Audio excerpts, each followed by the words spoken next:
the lengths it takes to grease a shaft.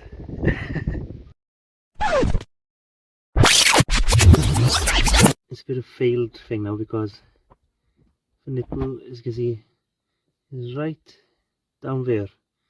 So there's no hope of getting at it. So that hidden grease nipple, there's two of them actually, it got really on my nerves. So I finally just lost it, and I've taken the bed off a mower, I've taken the top part off and I've stripped it all out. I'm going to grease that now, I'm going to stick it back together and it's done. So yeah, that's it. I had enough of it, you know. It really got my nerves. It's just a joke, this is another one. It's a straight mower we're repairing and it needs the bearing and seals there.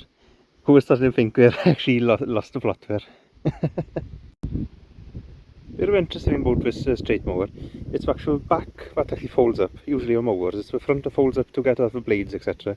There's a back that folds on this, so yeah. There was only a few bolts to that bolts there that held it actually onto a bed, plus the shaft going out to the gearbox. So we just dropped that down because yeah, to get the shaft to slide out of that basically and get access into that. So yeah, seemed the easiest way. Okay. So to actually get this hub assembly off, there's a load of nuts around it, and it's the same sort of design as a Krone. So these actual studs are part of the bed, so it's easier just to split these nuts and you know, break the nuts, take it off, and then you can place the threads and put new nuts on it. You know, it's not worth the risk trying to get these off. So you might as well just break the nuts there, and you know, it'll be a hard time trying to replace one of these studs if you break one.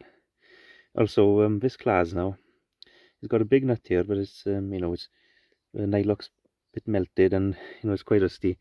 And a thing about Claas as well, this actual shaft going down, it's the safety protection for the actual bed. So I'm not sure about the older ones. There's a weak spot machined into the actual shaft.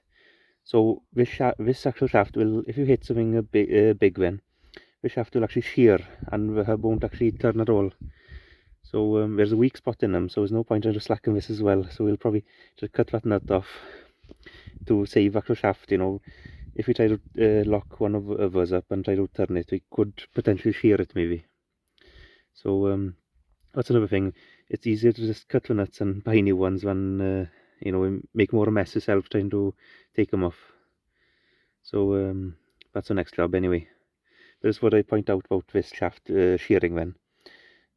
Like on a Krone then, we have a roll pin from that shears, but on these it's the actual shaft itself that shears before you damage the gears in bed or the actual gearbox then. So it's quite good for protecting more expensive parts, but then it's, I'm not sure how much it costs, but it's probably quite expensive part itself, you know.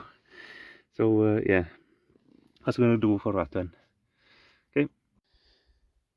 So if you want to look up what I've been talking about, so it's the Claas Disco with the safety link. So it's called the safety link, this shaft or shears.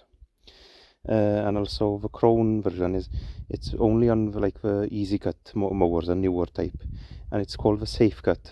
I'm not sure if it's on all of them then, but it was them that we brought them out on then. So it's a Claas safety link and then Krone Safecut.